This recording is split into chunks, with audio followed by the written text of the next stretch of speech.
రాష్ట్రంలో అన్ని ప్రభుత్వ శాఖల్లో అలాగే టీటీడీ సంస్థలో పెండింగ్ లో ఉన్న బ్యాక్లాగ్ పోస్టులను వెంటనే భర్తీ చేసి రూల్ ఆఫ్ రిజర్వేషన్లను ఖచ్చితంగా అమలు చేయాలని రాష్ట్ర స్థాయి జిల్లాల SC ST vigilance and monitoring committee సభ్యులు ప్రభుత్వాన్ని డిమాండ్ చేశారు. విజయవాడ గాంధీనగర్ ప్రెస్ క్లబ్ లో జరిగిన విలేకరుల సమావేశంలో ఎస్సీ ఎస్టీ కమిటీ సభ్యులు పాలకుంట శ్రీనివాసులు, రాజ్ కుమార్, జయశ్రీ, ఎల్లన్న, పార్వతయ్య, మణీందర్ తదితరులు ప్రభుత్వంపై తీవ్రంగా తమ అభిప్రాయాలు వ్యక్తం చేశారు. ఎస్సీ ఎస్టీ అట్రాసిటీ కేసుల విచారణకు గతంలో ఉన్న స్పెషల్ డీఎస్పీ సెల్ ను మళ్లీ ఏర్పాటు చేయాలని, లేకపోతే బాధితులకు న్యాయం ఆలస్యమవుతోందని ఆవేదన వ్యక్తం చేశారు. బాధిత కుటుంబాలకు పరిహారం, ఉద్యోగాలు కల్పించడంలో జరుగుతున్న జాప్యాన్ని తప్పుబట్టారు. మీ ఏర్పాటు వంటి అంశాలపై కూడా ప్రభుత్వం తక్షణమే చర్యలు తీసుకోవాలని కోరారు. ఈ కార్యక్రమంలో పలు జిల్లాల డీవీఎంసీ సభ్యులు పెద్ద సంఖ్యలో పాల్గొన్నారు. ఇబ్బందులు గురవుతున్నారు. అదేవిధంగా ఛార్జ్ షీట్ విషయాల్లో చాలా జాప్యం జరుగుతుంది. సంవత్సరం 3 నెలల్లో చేసిన ఛార్జ్ షీట్ని సంవత్సరాల పొడవును పొడిగిస్తూ కాలయాపన చేస్తూ ఫాల్స్ కింద రిఫర్ చేస్తున్నారు.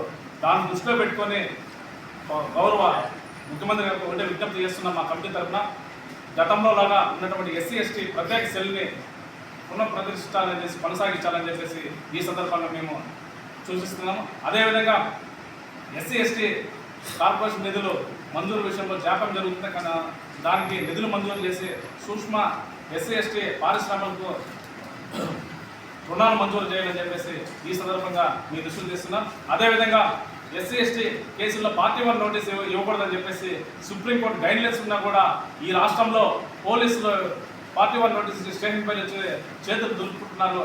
ఇది సమంజస విషయం కాదు. ఎస్సీ ఎస్టీ కేసులు నీరు గార్చేయడానికి ప్రయత్నిస్తున్నారు. దీన్ని ఎస్సీ ఎస్టీ కమిషన్ చైర్మన్ దృష్టికి తెచ్చాం. ప్రభుత్వం దృష్టికి తీసుకొచ్చి దీనిపైన మేము మాట్లాడి చర్చించి తగు చర్యలు తీసుకునేదానికి అవకాశం ఇవ్వని చెప్పేసి ఈరోజు మాకు ఇవ్వడం సమయం అడగడం జరిగింది. అదేవిధంగా బెస్ట్ అవైలబుల్ స్కూల్లో ఎస్సీ ఎస్టీ విద్యార్థులకు నైపుణ్య విద్య అందించేదానికి ఇంతకుముందు బెస్ట్ అవైలబుల్ స్కూల్ ఉండేది, దాన్ని రద్దు చేశారు. దాన్ని పునఃప్రతిష్ఠించాలని చెప్పేసి ఈ సందర్భంగా మేము ప్రభుత్వం దృష్టికి తీసుకొస్తున్నాం. అదేవిధంగా ఏదైతే శ్మశాన రాష్ట్రంలో ఎస్సీ ఎస్టీ వాడలకు శ్మశాన వాటికి కేటాయించారు, దారులు అనేటివి లేవు. ఈ పక్కన కొన్ని సెటిల్మెంట్ భూములు చూపించేసి కలెక్టర్లు ఎండార్స్ చేయడంతో ఎంఆర్ఓ వాళ్ళు దాన్ని చేతులు దులుపుకుంటారు. భూ చట్ట ప్రకారం ప్రత్యేక చట్టం తీసుకొచ్చి వాళ్ళ శాశ్వత పరిష్కారం చూపాలని చెప్పేసి ఈ సందర్భంగా నేను ప్రభుత్వాన్ని కోరుతున్నాను. సభ్యుల్ని గౌరవ ముఖ్యమంత్రి వారికి మా యొక్క విన్నపం అంటే ఇవాళ డాక్టర్ సుధాకర్ గారి కుటుంబానికి నష్టపరిహారంగా ₹1 ఇవ్వడము, వారి కుటుంబానికి ఉద్యోగ పదవి కల్పించడము హర్షించదగ్గ విషయము. అలాగే గత ప్రభుత్వం నుంచి నేటి వరకు కూడా ఎంతోమంది దళిత వర్గాలు అన్ని జిల్లాలు కూడా అగ్రకులాల చేత ఏదో భూ సమస్యలు ఇతరులు హత్యలు కాబట్ట వారు చాలామంది ఉన్నారు. వాటన్నీ కూడా మనకు ఎస్సీ ఎస్టీ క్యూ యాక్ట్ ప్రకారం ఆ కుటుంబానికి ఉద్యోగం కలిసిన బాధ్యత ప్రభుత్వం పైన ఉంది. వాటన్ని కూడా పరిశీలించి ఆ ప్రభుత్వాలు కూడా ఆ కుటుంబాలకు కూడా న్యాయం చేస్తూ వారికి కూడా ఉద్యోగ అవకాశాలు కల్పించాలి. అదేవిధంగా ఎస్సీ ఎస్టీ యాక్ట్లో కేసు నమోదైతే 7 days లోపలనే వాళ్ళకి ఎక్స్గ్రేస్ ఇవ్వాల్సిన బాధ్యత కూడా ప్రభుత్వం పైన ఉంది. చట్టం చెప్తా ఉంది అది. కానీ సంవత్సరాలు పొడుగైనా కానీ కూడా డబ్బులు సగం వాళ్ళకి ఇవ్వడం లేదు. చాలామంది కోర్టుకు తిరుగుతున్నారు. కానీ వాళ్ళకి రావాల్సిన ఆ అట్రాసిటీ జరిగినప్పుడు ప్రభుత్వం ఆర్థిక సాయం చేస్తుంది. ఎక్స్గ్రేస్ ఆ డబ్బులు ఇవ్వడంలో చాలా వరకు డిలే జరుగుతూ ఉంది. ఏదో ఒక ₹2 కోట్ల అయితే 50 లక్షలు ఇవ్వడము, మిగతా పెండింగ్ పెట్టడము, కొంతమంది రావడము, ఇట్లా చాలా రకాల ఇబ్బందులు గురవుతున్నారు. వాటి అన్నిటి కూడా పెండింగ్ ఉన్న బిల్స్ అన్ని మొత్తం కూడా క్లియర్ చేయాల్సిందిగా ప్రభుత్వానికి మేము వినియోగించుకుంటున్నాం. తిరుపతి జిల్లా vigilance and monitoring committee SC atrocities ఉందండి. ఈరోజు మా రాష్ట్ర కమిటీ మొట్టమొదటిసారిగా కూర్చున్నాము. ఈ కూర్చునే ముందు కమిషన్ చైర్మన్ గారిని కలిసి కొన్ని డిమాండ్స్ మేము ఆయన ముందు పెట్టారు. అవి ఇతరులు చెప్పారు. కొన్ని వాటిలో బ్యాక్లాగ్ పోస్ట్, ఎస్సీ ఎస్టీల బ్యాక్లాగ్ పోస్టులు చాలా సంవత్సరాలుగా అవి ఫిలప్ చేయడం లేదు. కాబట్టి గౌరవ ముఖ్యమంత్రి గారు ఈ విషయంలో మీరు చాలా దళితుల పట్ల చాలా ప్రేమతో చాలా విషయాలు మీరు పాజిటివ్గా ఉన్నారు. గత ప్రభుత్వం చేసిన తప్పుల్ని మీరు కూడా పునరావృతం చేయకుండా దళితులు ఈ ప్రభుత్వాన్ని చాలా నమ్మకంతో గెలిపించారు. కావున ఆ నమ్మకాన్ని మీరు వృద్ధి చేయకుండా చాలా భూ సమస్యలు ఉన్నాయి.